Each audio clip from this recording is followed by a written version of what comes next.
Amén. Dios les bendiga a todos, hermanos. Como decía el hermano Hernán, ¿verdad? Es realmente un privilegio, una bendición estar en la casa del Señor para que podamos primeramente glorificar el nombre de Dios, ¿verdad? Y también que podamos escuchar de su palabra. Quiero que, hermanos, busquemos en nuestras Biblias o en nuestros teléfonos la epístola a los Efesios. Fíjense, hermanos, que ahora vamos a tener una enseñanza muy bonita. Quiero decirles de que la Biblia, hermanos, a la hora de enseñarla, a la hora de aprenderla, el Señor nos ha dado un mandato de que debemos de enseñarla lo más fiel y lo más veraz, lo mejor interpretada que se pueda. Si en toda lectura, si nosotros fallamos en una coma, en un punto, en un acento, ¿verdad? La oración, ¿cómo se llama? Se transforma totalmente. Entonces, la palabra de Dios, hermanos, debemos de interpretarla de la forma más correcta. Y fíjense que normalmente cuando nosotros hablamos, hay palabras en el idioma español que tienen muchos significados. Y la palabra salvación, que es del tema que vamos a hablar en esta mañana, de igual forma en la Biblia tiene muchos significados, ¿verdad? Por ejemplo, nosotros normalmente cuando hablamos tenemos una serie de palabras que usamos, tenemos una serie de palabras que usamos que tienen varios significados. Y yo hacía un recuento, por ejemplo, la palabra en nuestro medio, la palabra onda. Podemos hablar de la onda, ajá, cabal, o por ejemplo dice la onda expansiva. Si hubo una explosión, dice la onda expansiva llegó hasta tal lugar, ¿verdad? Sin H, ajá. O hablamos también de la onda, decimos este no está en la onda, agarrar la onda. O también podemos hablar del mar. El mar está hondo, ¿verdad? Es muy hondo. Hondo con H y onda. Correcto, pero lo que les quiero decir de que hablando obviamente no se ve el cambio si tiene H o no tiene H, pero hay diferentes usos. Por ejemplo, está la onda tropical, ¿verdad? Cuando hay una tormenta, entonces nosotros debemos de interpretar la palabra onda de acuerdo al contexto del que estamos hablando. Entonces, de igual forma, cuando la Biblia habla acerca de la salvación, la mayoría de personas cuando escuchan la palabra salvación siempre la relacionan con la salvación de no ir al infierno o de ir al cielo. Siempre. Entonces, pero la palabra salvación muchas veces habla de una salvación física y no de una salvación espiritual. Por ejemplo, cuando el rey David, ¿verdad?, oraba a Dios y le decía: Señor, sálvame, porque mis enemigos se han levantado contra mí. Cuando su propio hijo, Absalón, quería quitarle el reino a David, Absalón se había levantado y quería matar al rey David, ¿verdad? Entonces el rey David le decía: Señor, sálvame, pero le estaba hablando de una salvación física. Entonces cuando viene Jesús, ¿verdad?, acá a la tierra y empieza a predicar, él empieza a hablar de una salvación, ¿qué, hermano? Una salvación espiritual. Es una salvación espiritual.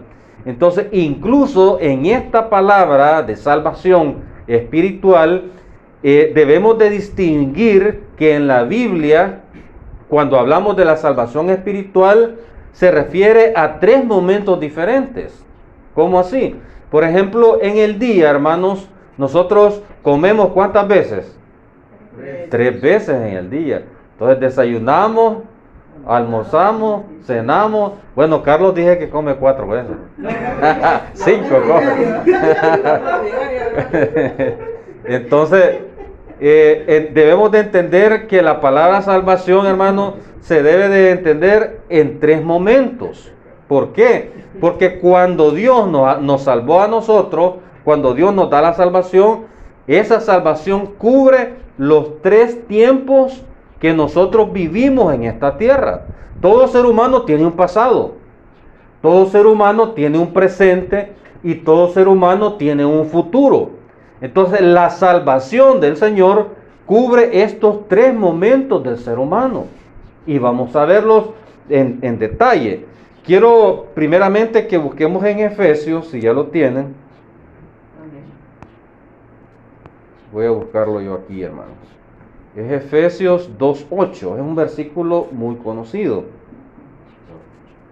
Efesios 2:8. Amén. Quiero ver 2:8. Dice: porque por gracias sois salvos por medio de la fe, y esto no de vosotros, pues es un don de Dios.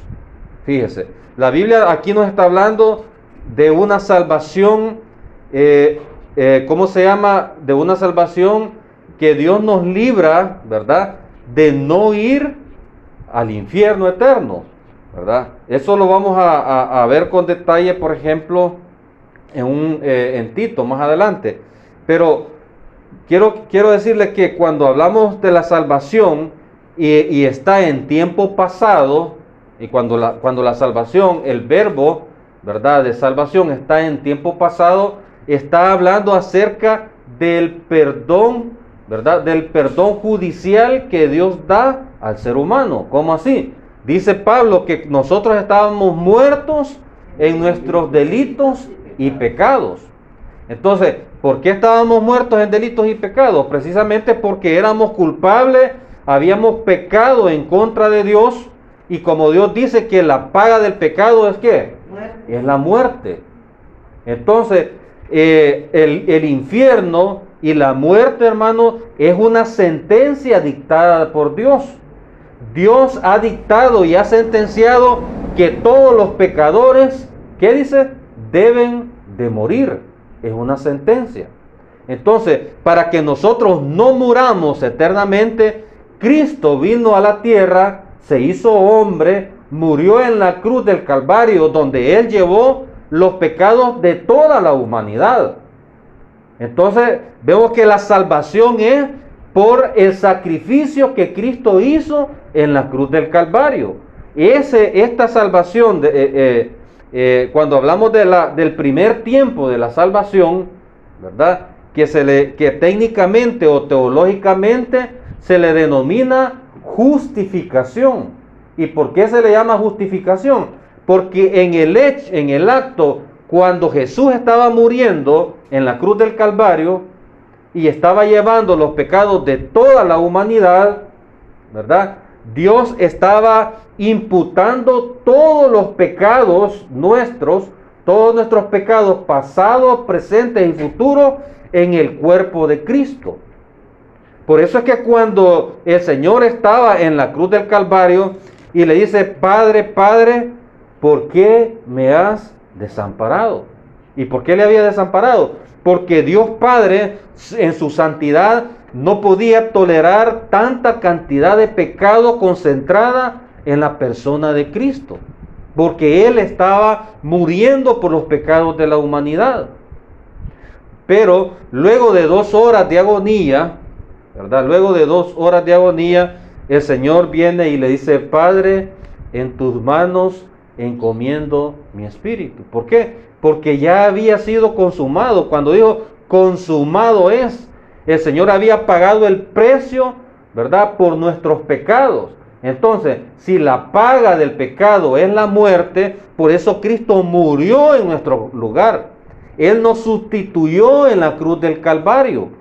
Y de esa forma, el juicio que estaba en contra de nosotros, ¿verdad?, ya no somos culpables, ¿verdad? ¿Por qué? Porque así como nuestros pecados fueron imputados a Cristo en la cruz del Calvario, la justicia de nuestro Señor Jesús fue imputada a nosotros cuando creímos en Cristo Jesús. Fíjense lo bonito de esto. Por eso es que el primer tiempo de la salvación, que es este acto, cuando nosotros entendemos la verdad del Evangelio, cuando nosotros sabemos por qué es que somos salvos y ponemos la fe en Cristo, Él viene y nos imputa o nos deposita su justicia a nosotros por medio de la fe. Por eso dice en Efesios, porque por gracia soy salvo por medio de la fe. O sea, la fe es creer, es confiar. Es confiar. Nosotros a diario ejercemos fe. A diario ejercemos fe, ¿verdad? Nosotros confiamos que vamos a agarrar el autobús, que vamos a ir a trabajar. Confiamos en que nuestra pareja nos es fiel. Confiamos en que nuestra pareja nos ama. Confiamos en que vamos a ir al mercado y ¿cómo se llama? Y todo nos va a salir bien. Constantemente estamos confiando y estamos creyendo. Esa misma confianza que nosotros ejercemos, esa confianza que nosotros le tenemos a nuestros padres, a nuestros hijos a veces, a nuestra pareja, con esa tranquilidad con la que nosotros confiamos en ellos, esa misma confianza debemos de depositar en Jesús y creer que el sacrificio que Él ha hecho es todo suficiente para darnos la vida eterna. Porque el Evangelio y la salvación no se trata de lo que el ser humano puede ser por Dios para ser salvo, sino lo que Dios ya hizo en la cruz del Calvario para regalarnos la salvación. Entonces, esta salvación de la que estamos hablando, se usa la palabra técnica justificación. ¿Por qué? Porque les decía que la justicia de Cristo nos es imputada a nosotros, ¿verdad? Entonces nosotros recibimos la justicia de Dios y cuando Dios ve la justicia depositada en nosotros, Dios Padre nos da el perdón judicial, ¿verdad? Es un perdón judicial porque hace referencia a un juicio, el justo juicio de Dios. Entonces cuando nosotros somos declarados justos, ¿verdad? Ya la ira de Dios ya no está sobre nosotros. ¿Por qué? Porque Dios nos ha perdonado y nos ha salvado. Y en este tiempo, en este momento de la justificación, somos salvos ¿de qué, hermano? Somos salvos de la pena del pecado, ¿verdad? ¿Y cuál es la pena del pecado? Dice que por cuanto todos pecaron, dice, y están destituidos de la gloria de Dios. Y la pena del pecado es la muerte y el infierno eterno. Entonces, la salvación y la justificación nos salva de la pena del pecado, nos salva de no ir al infierno. Esa es la justificación. Quiero que leamos en Tito, capítulo 3.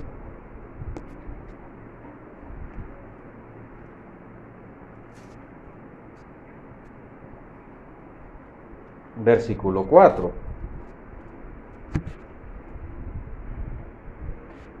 Quiero que lo leamos. Lo tenemos todo.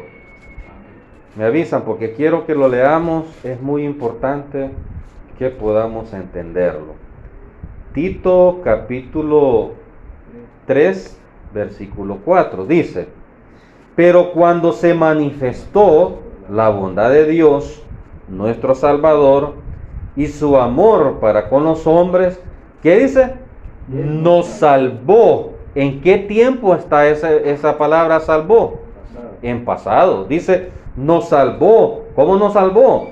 No por obras de justicia que nosotros hubiéramos hecho, sino por su misericordia, por el lavamiento de la regeneración y por la renovación en el Espíritu Santo. Hasta ahí. Pero quiero que notemos que dice en el versículo 5, nos salvó, no por obras de justicia que nosotros hubiéramos hecho. Entonces vemos que esta palabra de salvación está en tiempo pasado, cuando nosotros creímos en Cristo Jesús y cuando Él nos salvó de la pena del pecado, entonces en ese momento, a esa salvación se está refiriendo el apóstol Pablo cuando está hablando acá al pastor Tito, y les dice, nos salvó en tiempo pasado. Cuando nosotros depositamos la fe en Cristo,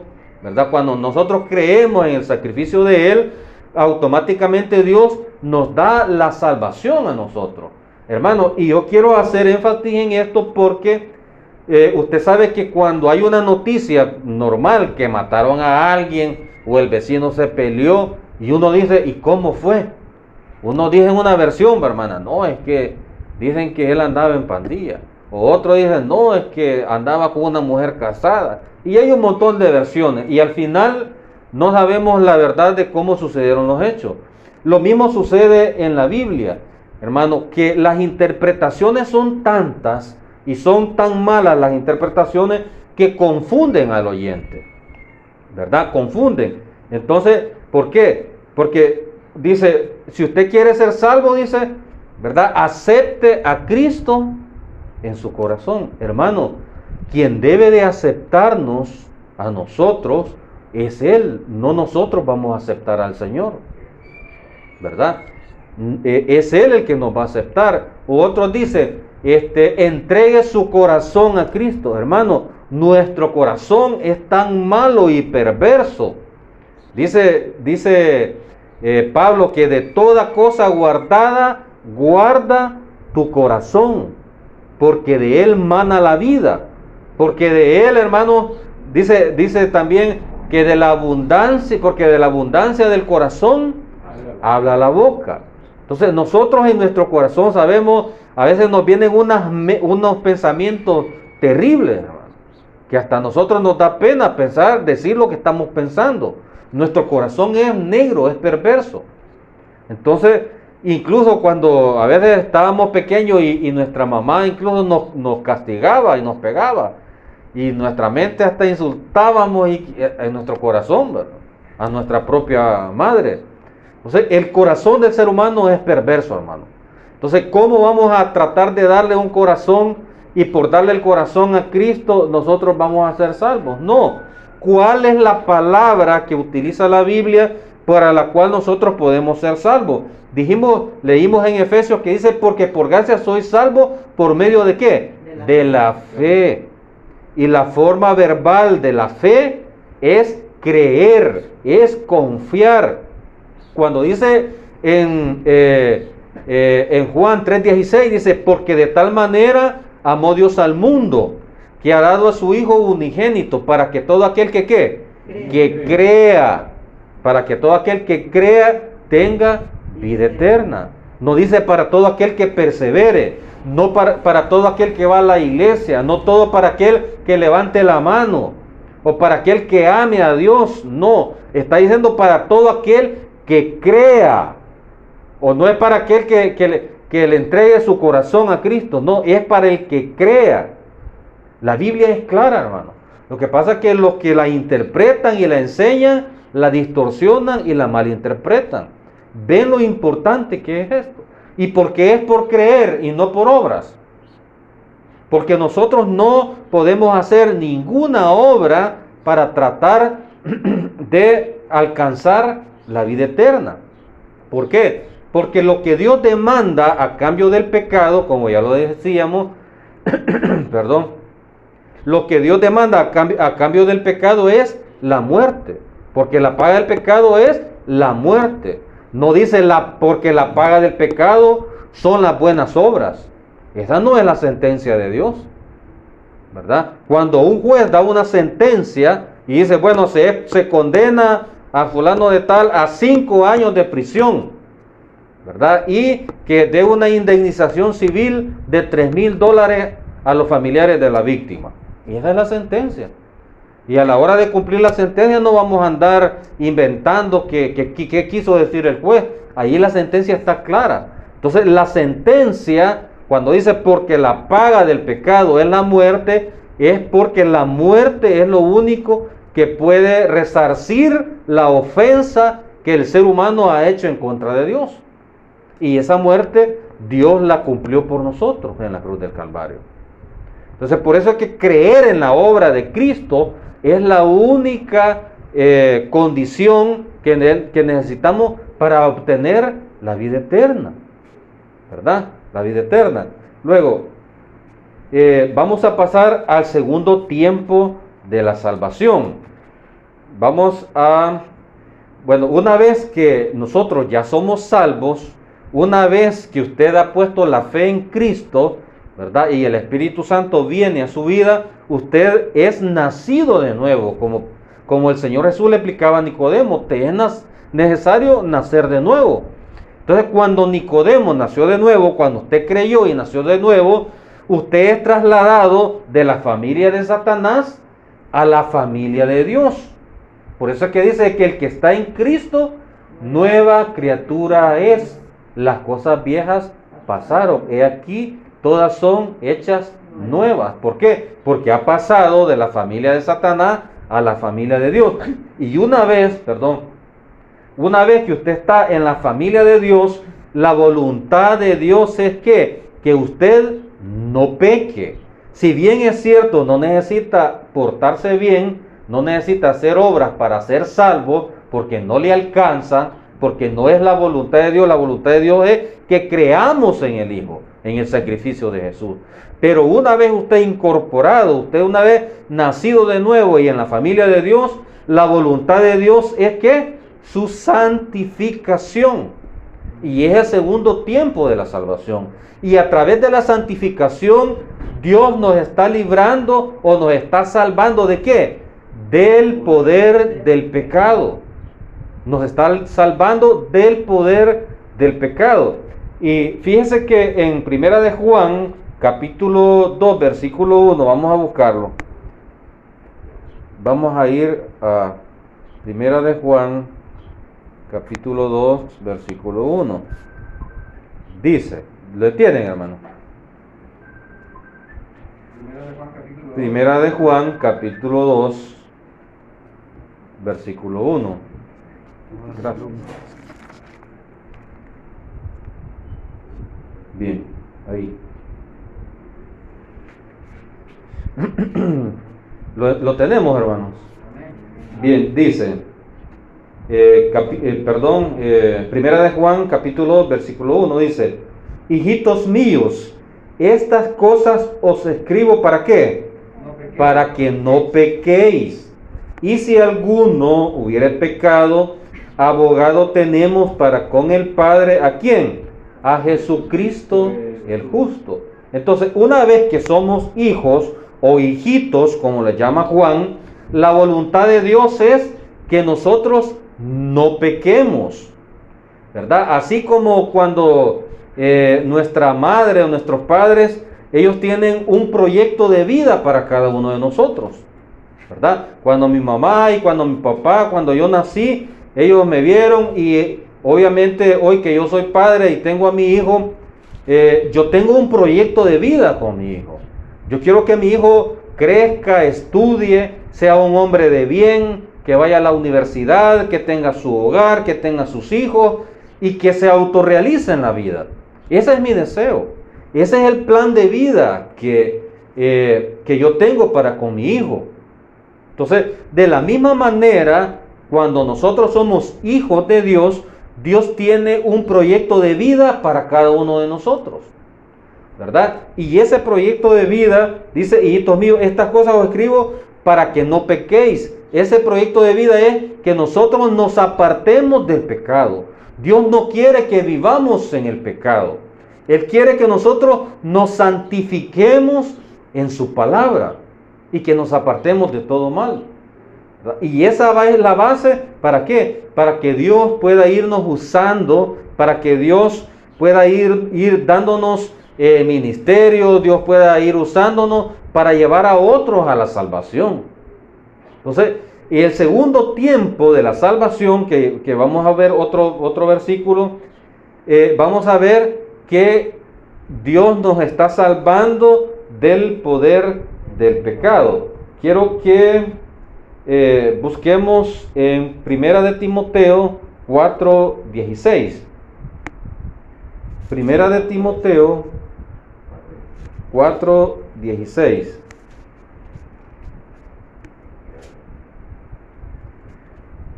Y fíjese que siempre que hablamos de la santificación, ¿verdad? Siempre está relacionado con la palabra de Dios, porque a través de la palabra de Dios es que nosotros podemos santificarnos. Y luego lo tienen, hermano. Amén. Bien. Primera de Timoteo 4:16. 4:16. Dice: ten cuidado de ti mismo y de la doctrina, persiste en ello, pues haciendo esto, ¿de qué dice? Te salvarás a ti mismo y a los que te oyeren, ¿verdad? Te salvarás. Entonces, ¿en qué tiempo está ese te salvarás? Ajá. Presente continuo. Está en un presente continuo. Ajá. O en un... Sí, es que aquí en el español solamente tenemos 3 tiempos. Está el pasado, el presente y el futuro. Pero en el idioma griego hay un tercer tiempo, que son los aoristos, que nos está hablando de un hoy continuo. De un hoy continuo. Ese es el verbo que se utiliza ahí. Es un presente continuo. Por ejemplo, nosotros en este momento decimos hoy, el hoy ya no es hoy, porque ya pasaron segundos de la palabra hoy. Pero en griego hay un verbo que cuando decimos hoy, es un hoy continuo en el tiempo. Entonces, por eso dice, te salvarás a ti mismo y a los que te oyeren. Ahora, vimos que allá dice que nos salvó, no por obras de justicia que hayamos hecho, pero aquí dice que te salvarás. Aquí donde genera la confusión, cuando nosotros no entendemos estos 3 tiempos de la salvación que yo les estoy explicando, que allá está hablando del perdón judicial, del nacimiento, de la salvación, de no ir al infierno, pero aquí nos está hablando de la salvación, nos está salvando del poder del pecado, y que es el poder del pecado, que técnicamente o teológicamente se le llama santificación. Fíjese que si nosotros pudiéramos cambiar, por ejemplo, dice, leámoslo nuevamente en el 16, ten cuidado de ti mismo y de la doctrina, persiste en ello, pues haciendo esto te santificarás a ti mismo y a los que te oyeren.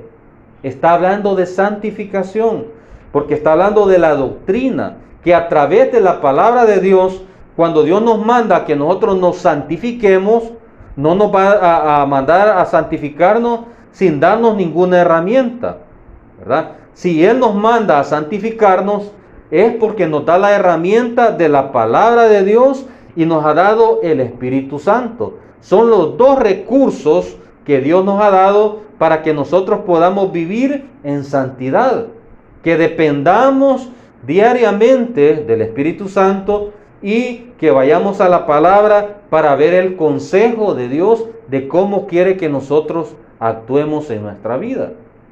Y algo bien importante, hermanos, también de que no es solamente una simple lectura, hermano. No podemos leer la Biblia como que leemos un diario, como que leemos cualquier libro, sino que cuando vamos a la palabra y leemos la Biblia debe ser la regla de vida en nuestro andar, en nuestro caminar. Por eso es que vemos que hay personas que leen la Biblia y la leen, pero no la practican. Y para la santificación es necesario que en cualquier situación, en cualquier problema que usted se encuentra, ¿verdad? Y dice, ¿cómo actuaría el Señor? ¿Qué dice Dios que debo de hacer en este caso? ¿Cómo debo de actuar? Entonces estamos remitiendo que nuestra conducta se va a pegar ¿a qué? A la palabra de Dios. De esa manera es que nosotros podemos santificarnos. Y por eso es que yo hacía a veces la crítica, que hay pastores que dicen, miren, y es que ustedes hay pastores que se frustran y quieren cambiar a la congregación a la fuerza. Y dice que estos hermanos no cambian. Y mire cuántos años tiene usted de venir a la iglesia y no cambia. Y no cambia. Y yo digo, bueno, si al final incluso los pastores que están constantemente leyendo la palabra de Dios, tanto que la leen y también ellos no cambian. Porque a veces son simplemente lectores de la Biblia y no son hacedores de la voluntad de Dios. Entonces, eso debemos de tomarlo en cuenta. Quiero que vayamos a Santiago 1:21. Santiago 1:21.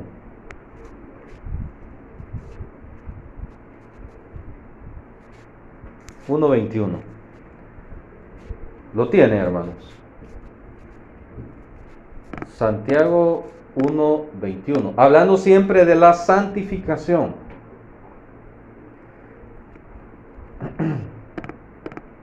La santificación. ¿Lo tienen?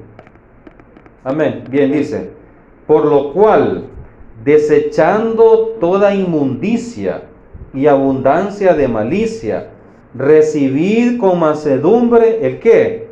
La palabra implantada, la cual puede, ¿qué dice? Salvar vuestras almas. Quiero nuevamente hacer la reflexión. Allá leímos que dice, nos salvó. Y aquí dice, la cual puede salvar nuestras almas. Porque aparentemente hay una contradicción. Porque aquí está hablando de la santificación. Está hablando de la palabra implantada. A través de la palabra de Dios podemos ir santificándonos diariamente, ¿verdad? Hay una palabra en la oración que hace el Señor que dice, santifícalos en tu palabra, ¿verdad? Porque tu palabra es verdad. No podemos nosotros, hermanos, santificarnos si no estamos viviendo de acuerdo a lo que la palabra de Dios nos dice que debemos de hacer. La palabra nos dice que, ¿qué dijo el Señor? Amad a vuestros enemigos, ¿verdad? Porque si nosotros amamos solo a nuestros amigos, a los que nos aman, no estamos haciendo nada diferente. Y no hacen lo mismo los fariseos, ¿verdad? Tenemos que amar a los que nos odian. Y tenemos que orar por los que nos persiguen y nos ultrajan, ¿verdad? Entonces, esa es, ¿cómo se llama? La forma en que nosotros a través de la palabra de Dios nos vamos a santificar y nos vamos a transformar y vamos a ser diferentes. Porque la filosofía o el pensamiento de Jesús era totalmente diferente. Y la Biblia dice que Él nos ha hecho libres. ¿Y libres para qué? Es libre para hacer la voluntad de Dios. ¿Cuántas veces nosotros, yo insisto en esto, cuántas veces nosotros sentimos pena decirle a alguien que lo amamos? Decirle a su hermano, a su mamá, mira, madre, yo te amo. Sentimos pena. ¿Y por qué vamos a sentir pena por hacer algo bueno? Es absurdo. Entonces Dios nos ha dado esa libertad, ¿verdad? De que con esa libertad con que Dios nos ha hecho libre, es una libertad para que nosotros podamos obrar de buena manera. Es una libertad para que usted pueda dar. Es una libertad para que usted pueda amar. Es una libertad para que usted pueda perdonar. A esa libertad se está refiriendo el Señor. Luego, quiero que busquemos, por ejemplo, en Filipenses 1. Quiero que vayamos a Filipenses capítulo 1. Y quiero decirles, hermanos, que la salvación, ¿verdad? La salvación en tiempo pasado, que Él nos salva de la pena del pecado, nos salva de no ir al infierno, es un hecho, ¿verdad? Es un hecho en el tiempo, ¿verdad? Que cuando nosotros creímos, fuimos salvos, ¿verdad? Es un punto en el tiempo, es un hecho irrepetible, como el nacimiento. Usted cuando su mamá lo tuvo, ¿verdad? Y le dio a luz, ese hecho fue único cuando usted nació. Y fue un hecho que fue en el pasado y un punto en el tiempo. En cambio, la santificación es todo un proceso en toda la vida. ¿Verdad? No es que vamos a ser, ya somos santos, ¿verdad? Ya practicamos todo lo que Dios nos manda a hacer y ya logramos la santificación. No, es constantemente, es todo un proceso en la vida.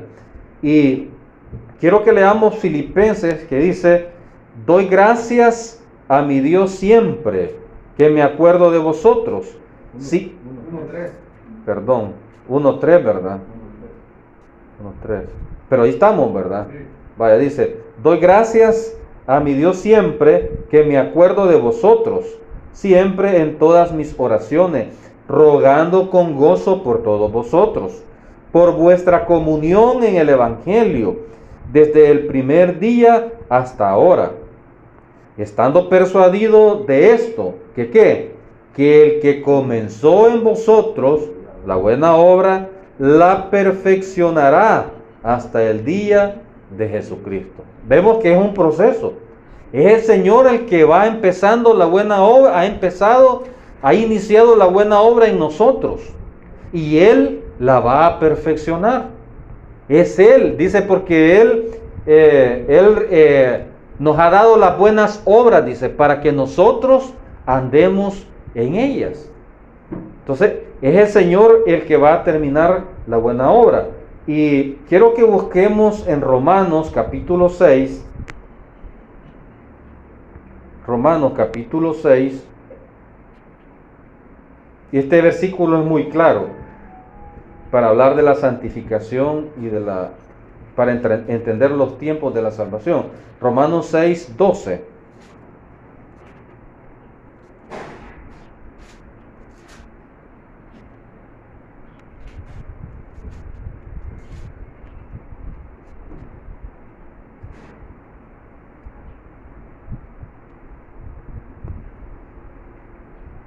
Dice, ahora en el 12, ¿verdad?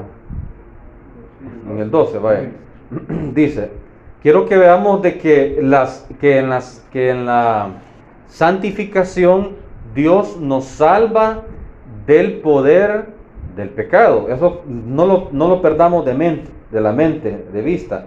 Que en la santificación Dios nos salva del poder del pecado. Dice, mire lo que dice en el 12: no reine pues el ¿qué? El pecado en vuestro cuerpo mortal. No nos dice que no existe, porque recordemos que la naturaleza pecaminosa siempre está dentro de nosotros, ¿verdad? Y la naturaleza pecaminosa se va a terminar cuando nosotros ya estemos en la presencia de Dios. Cuando muramos o venga el arrebatamiento, seamos transformados y estemos en la presencia de Dios, allá, como lo vamos a ver más adelante, que es el tercer tiempo de la salvación, que es la glorificación, que cuando estemos en el cielo vamos a ser salvos ¿de qué? De la presencia del pecado, porque en el cielo no va a haber pecado. Entonces aquí, ya que somos salvos, estamos siendo salvos del poder del pecado. Entonces siempre tenemos el pecado, la naturaleza pecaminosa en nosotros, que nos inclina a hacer el mal, ¿verdad? Pero viene Pablo y nos dice que no reine pues el pecado en vuestro cuerpo mortal. No nos dejemos guiar por nuestra naturaleza pecaminosa, que no nos reine, que no nos gobierne la naturaleza pecaminosa, ¿verdad? De ahí dice, de modo que, ¿qué dice? Que obedezcáis en sus concupiscencias, ni tampoco, dice, presentéis vuestros miembros al pecado como instrumentos de iniquidad, sino presentaos vosotros mismos a Dios como vivos de entre los muertos, y vuestros miembros a Dios como instrumentos ¿de qué? De justicia. Porque el pecado, ¿no qué dice? No se enseñoreará de vosotros, pues no estáis bajo la ley, sino bajo la gracia. Entonces, bajo la gracia, el pecado no se enseñorea de nosotros. No es nuestro patrón, ¿verdad? No es nuestro jefe el pecado. sino que Dios, a través de la santificación, nos está salvando de ese poder del pecado.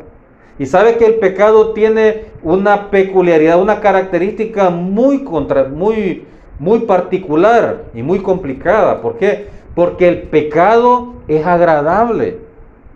El pecado le gusta a la carne. Y si no, veamos en el huerto del Edén, que dice que Eva vio el fruto, que era agradable y que era agradable a los ojos y que era bueno para comer. Lo codició, es bueno. Entonces, el pecado, hermano, tiene la contradicción que es agradable, que atrae. Y eso es lo complicado. Pero quiero decirles que cuando Dios nos da un mandamiento o nos prohíbe algo, ¿verdad? Nos está dando las razones específicas de por qué no debemos de hacerlo. O sea que Dios no antojadizamente no le dice, no nos prohíbe a nosotros porque Él se goza en prohibirnos cosas. No, si Él nos prohíbe o nos manda a hacer algo, es porque hay razones de peso por las cuales Él nos está diciendo eso. Por ejemplo, en la ley común, en la ley normal, ¿verdad? En el Código Penal dice, el que matare a otro, dice, será sancionado con, digamos, 10 años de prisión, por ejemplo. Entonces, ¿qué es lo que está haciendo la ley? Si la ley le está prohibiendo que usted mate, hay una razón importante por la cual está prohibiendo matar. Y es que está protegiendo la vida de otra persona. Entonces, cuando el Señor nos dice, no adulterarás, no desearás o no codiciarás a la mujer de tu prójimo, ¿está protegiendo a quién? Nos está protegiendo todo, pero básicamente está protegiendo, ¿verdad?, la mujer del prójimo y la mujer también suya, porque el otro no tiene que codiciar su propia mujer. Entonces, por ejemplo, por lo general uno de hombre es un poco más promiscuo y más aventado en ese tema, ¿verdad? Entonces, imagínense que uno sale y ve a la vecina en la mañana que acaba de levantar y anda vestida un tanto informal, ¿verdad? Entonces, y uno a veces mira y codicia y se siente bien, hola, ¿verdad? Y empieza a hablarle cosas, uno se siente bien, ¿verdad? Estarle cuenteando a la mujer al vecino. Pero ¿qué pasa cuando es al contrario? ¿Qué pasa cuando es contra nosotros? Que sale nuestra esposa y el vecino la está enamorando. ¿Cómo nos sentimos? Ahí cambian las cosas. Entonces, cuando Dios nos prohíbe algo, es porque hay una razón de peso y nos quiere proteger. Cuando Dios nos prohíbe, ¿verdad?, y cuando nos dice, por ejemplo, no os unáis en yugo desigual con los incrédulos, es porque Dios nos quiere apartar de tener un matrimonio o una vida conflictiva, porque los intereses de un inconverso son diferentes a los intereses de un creyente. Son diferentes. Y yo siempre hacía esa alegoría. Imagínense que se casa usted con una inconversa y le dice, mira, vamos a ir al culto, vamos a ir a la iglesia para complacerte a vos, pero después nos vamos a ir para la fiesta para complacerme a mí. Allá va a ver al hermano en la fiesta con la Biblia en el brazo y con la corbata. Son incompatibles, hermano. Entonces, cuando Dios nos prohíbe algo, es porque Él está consciente de que nos quiere proteger, nos quiere apartar, nos quiere santificar.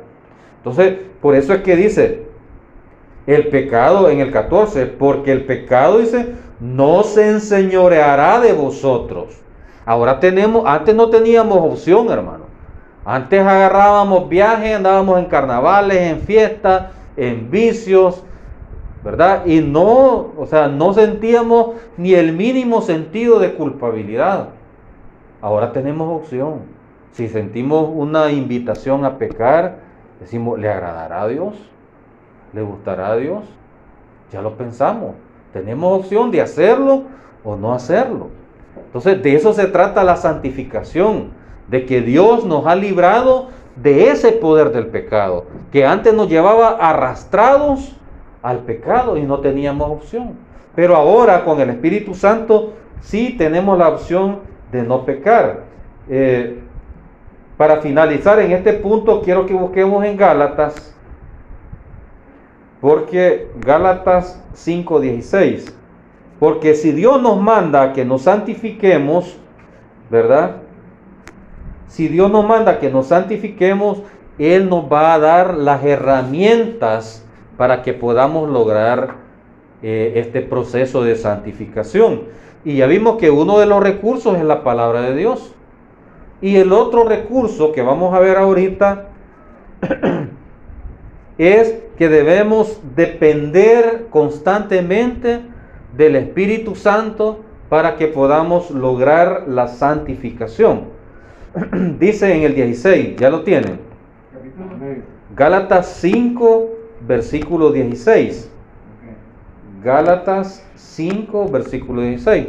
Amén. Bien, dice, digo pues, andad en el Espíritu y no satisfagáis los deseos de la carne, porque los deseos de la carne es contra el Espíritu y el Espíritu es contra la carne, y estos se oponen entre sí para que no hagáis lo que quisieres. Vaya.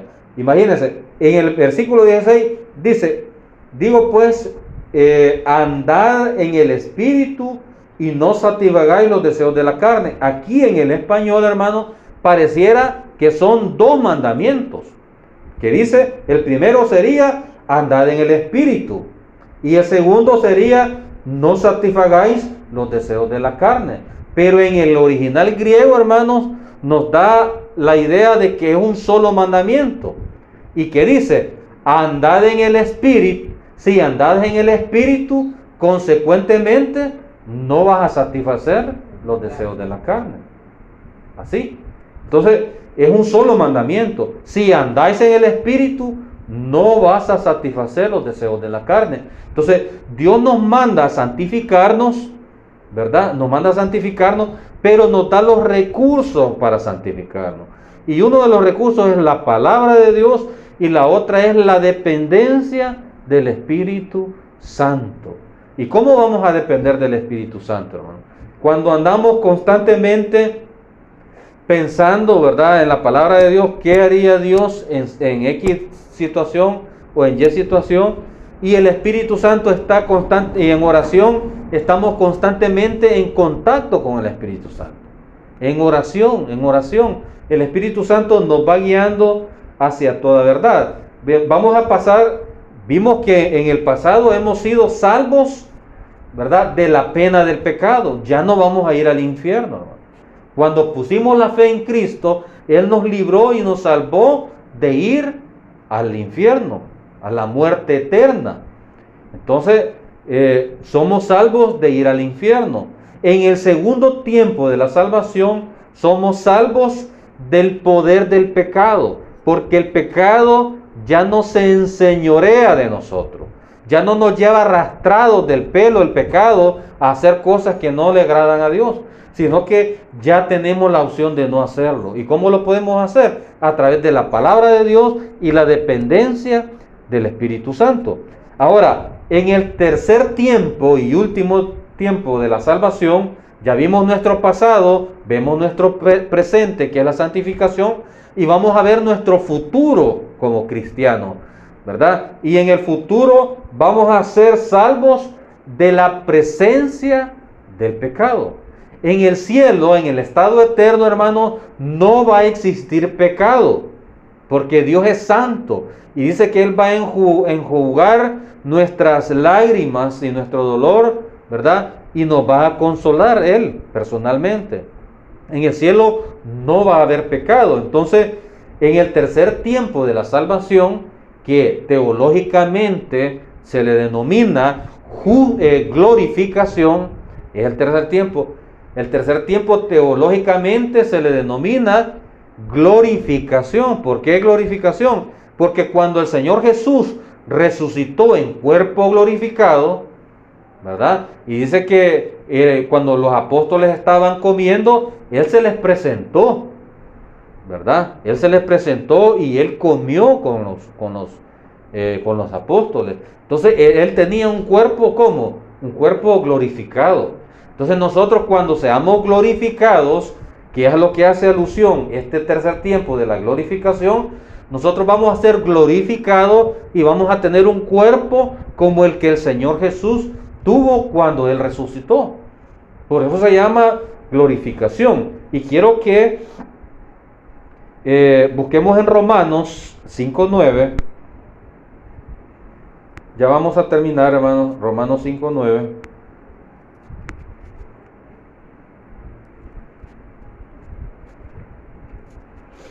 Este versículo es muy bonito y muy ilustrativo, hermano. Romanos 5:9. ¿Lo tiene? Amén. Romanos 5:9 dice: pues mucho más, ya estando, ¿qué, hermanos? Justificado. Mire, vea cómo cuando interpretamos la Biblia y la estudiamos correctamente, la misma Biblia nos va dando la pauta para que el rompecabezas se vaya armando y las piezas caigan en su lugar. Dice el apóstol Pablo: pues mucho más, estando ya justificados, que es en el tiempo pasado, que es cuando fuimos salvos de la pena del pecado, estando ya justificados en su sangre, por él seremos, ¿qué, hermano? Salvos de la ira. De la ira, ¿verdad? Fíjese, dice, seremos salvos de la ira. ¿En qué tiempo está el verbo de salvación?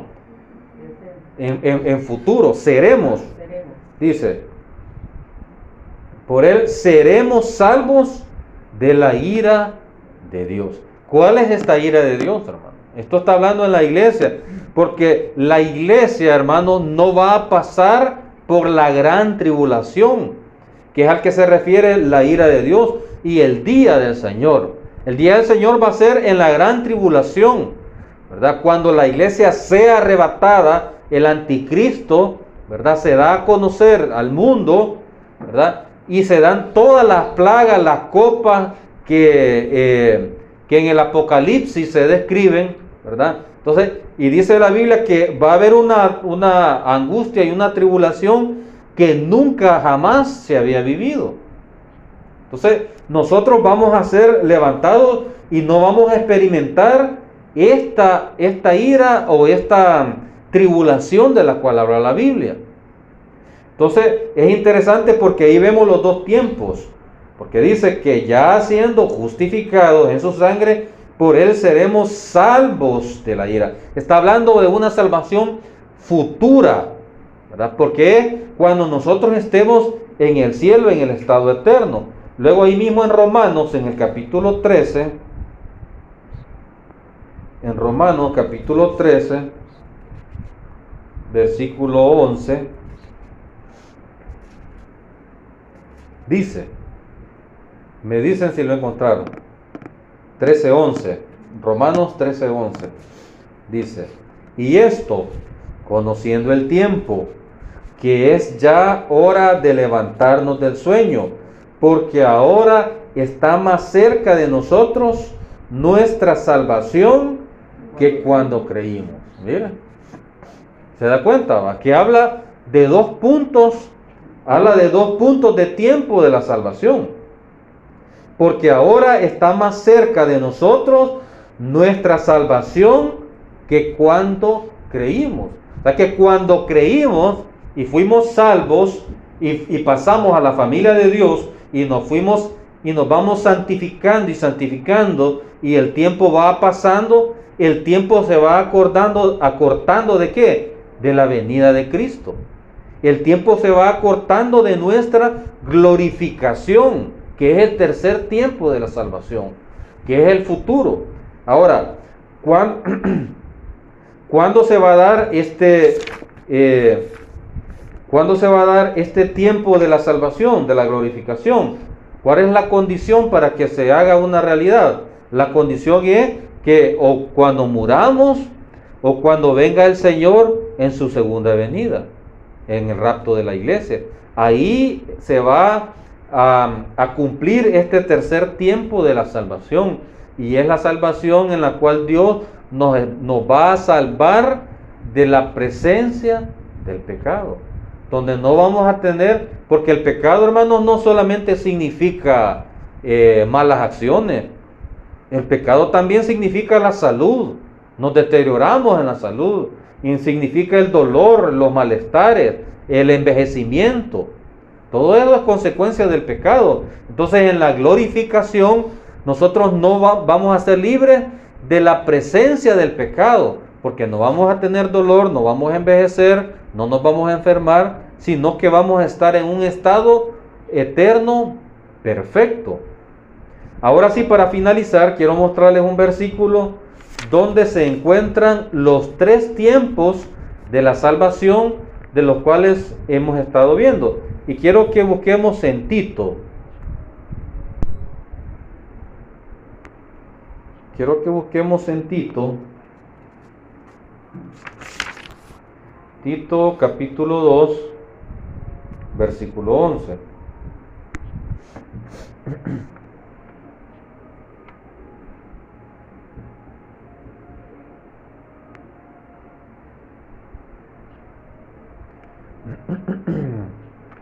Lo tenemos, hermano.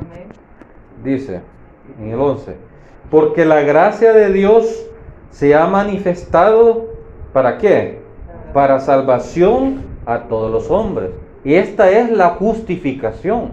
Es una salvación a todos los hombres. Todo aquel que crea en Cristo puede tener la salvación. Por eso en el 11 dice el apóstol Pablo escribiéndole a pastor Tito: porque la gracia de Dios se ha manifestado para salvación ¿a qué? A todos los hombres. Ahí está la justificación. En el 12 dice: enseñándonos que renunciando a la impiedad y a los deseos mundanos, vivamos en este siglo sobria, justa y piadosamente. Ahí está la santificación. Ahí está la santificación. En el 13, aguardando la esperanza bienaventurada y la manifestación gloriosa de nuestro gran Dios y Salvador Jesucristo. Ahí está la glorificación. Vemos en este versículo están los 3 tiempos de la salvación que acabamos de estudiar. Espero, hermanos, de que haya sido un tanto claro, que las ideas hayan quedado en su mente. Tal vez no se puede recordar todo, pero por lo menos el bosquejo de los 3 tiempos de la salvación, y que cuando usted lea la Biblia y vea de que fui salvo y voy a ser salvo, entonces ¿soy salvo o no soy salvo? ¿Soy salvo, fui salvo o voy a ser salvo? ¿Cómo es este lío? Ya con esta distinción bíblica, porque así se le llama en el seminario, ya clarificando o distinguiendo estos conceptos, estas palabras de salvación, y ubicando cada uno de los conceptos en el tiempo que le corresponde, tenemos una visión más clara en cuanto a la salvación que tenemos, ¿verdad? Una salvación pasada, que cuando creímos y fuimos salvos de la pena del pecado, tenemos una salvación una salvación presente que nos está salvando del poder del pecado. Ya no debemos de obedecer al pecado. Y tenemos una salvación futura, que es la glorificación, ¿verdad? Que nos va a salvar de la presencia del pecado. Hay un texto bien bonito en el tema de la glorificación. Me dice si pueden ubicar en ese tiempo. Ajá. Es 1 Corintios capítulo 15, versículo 46, que dice: pero lo espiritual no es primero, sino lo natural, después lo espiritual. El primer hombre es de la tierra, terrenal. El segundo hombre es el Señor, es del cielo. Sí. Como el terrenal, así los terrenales, y como el celestial, así son los celestiales. Y así como hemos llevado la imagen del hombre terreno, llevaremos también la imagen del celestial. Es correcto. Seremos semejantes en la glorificación. Es seremos correcto. semejantes A nuestro Señor Jesús. Ahorita somos semejantes en cuerpo a Adán. A Adán, porque Adán nació, pecó y murió físicamente. Y ese pecado nos es trasladado a nosotros, ¿verdad? Pero cuando nosotros creemos en nuestro Señor Jesús y cuando muramos y vamos a ser resucitados, vamos a ser a la semejanza, ¿verdad?, del postrer Adán, como dice ahí en Corintios, que vamos a tener cuerpos glorificados. Vemos como el hermano Hernán ya está haciendo el ejercicio de ubicando los 3 tiempos de la salvación. Él ya logra ubicar el tiempo de la glorificación, que es la salvación futura. Así que vamos a orar para terminar, hermanos, ¿verdad? Quiero que hagamos una pequeña oración para quedar despedidos. Cerremos nuestros ojos. Padre que estás en el cielo, te damos gracias por este momento especial, por esta enseñanza que usted nos ha dado, Padre, para que podamos entender tu palabra, para que podamos, Señor, tener una vida que te agrade a ti, Señor. Gracias por esta salvación eterna. Gracias porque tú nos has salvado, Señor, por tu gracia, por tu amor, por tu misericordia, porque tú pagaste el precio por nuestros pecados, Señor. Porque no vamos a ir al infierno, porque en esta mañana hemos creído, Señor, y hemos reconocido y confiamos en que ese sacrificio que tú hiciste en la cruz del Calvario es suficiente para perdonar mis pecados y llevarme a la vida eterna, Señor. Gracias, Padre. Confiamos, creemos, descansamos y tenemos nuestra tranquilidad en ti, Señor, que tú eres fiel, que tú nos has dado la vida eterna y que tú has escrito, Señor, nuestro nombre en el libro de la vida, Padre. Gracias, te bendecimos, te exaltamos. Te pido, Señor, por los hermanos que están enfermos, para que tú puedas sanarlos, Señor. Que tú puedas poner tu mano sanadora, Señor, y que tú puedas restaurarlos, para que ellos puedan estar también con nosotros el próximo domingo, exaltándote y glorificándote, Señor. Gracias, bendícenos, llévanos con tu paz, Señor, y con tu bendición hacia nuestros hogares, Padre, en Cristo Jesús. Amén.